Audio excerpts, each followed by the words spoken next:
অনুষ্ঠানের সৌন্দর্য তখনই নষ্ট হয়েছে যখন ফ্যাসিস্ট গুলাকে সামনে বসা এখানে গণভোটের কথা বলা হইতেছে। মাত্র 161 জনের নাম আছে আমার কাছে, আমি এটা বলবো আপনাদের কাছে। আমার এখানে ঘটনাক্রম থেকে শুরু করে সবকিছু বলা আছে। প্রথম ঘটনাচক্র জুলাই 1, ওই 14 জুলাই। আমি একটু সময় চেয়ে নিচ্ছি, এটা ইউজিসি আমার সম্মানিত সদস্যদের কাছে আমরা দিব। এবং স্যার এখানে আমার মনে হয় যে এটা দেয়া উচিত, সংক্ষেপ করবো স্যার আমি ইনশাল্লাহ। 14 জুলাইয়ের ঘটনা আপনারা সবাই জানেন।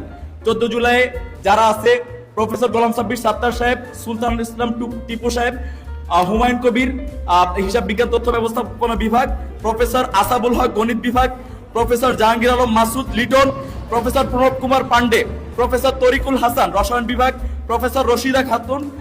স্যার এটা আমাকে বলতে হবে আমাদের, এটাই জুলাই।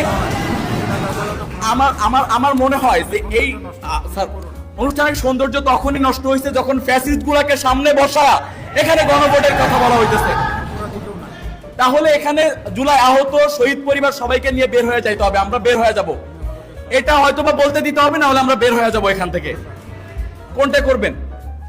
তাহলে স্যার আমাকে এইটা মাত্র 161 জনের নাম আছে আমার কাছে, আমি এটা বলবো আপনাদের কাছে। দিয়ে দেন স্যার, তুমি তো যা বলার আমার কাছে ডকুমেন্ট সহ আছে। কিন্তু আচ্ছা আমরা ঠিক আছে, বক্তব্য এই প্রোগ্রামের পরপরই আমরা এখানে প্রেস ব্রিফিং করব, আপনাদের সবার সামনে তালিকা এবং ডকুমেন্ট সহ দিয়ে দিব। আপনারা মিডিয়া গণমাধ্যম কর্মীরা এখানে থাকবেন, তারপরে আমরা তাদেরকে পৌঁছায় দিব ইনশাআল্লাহ।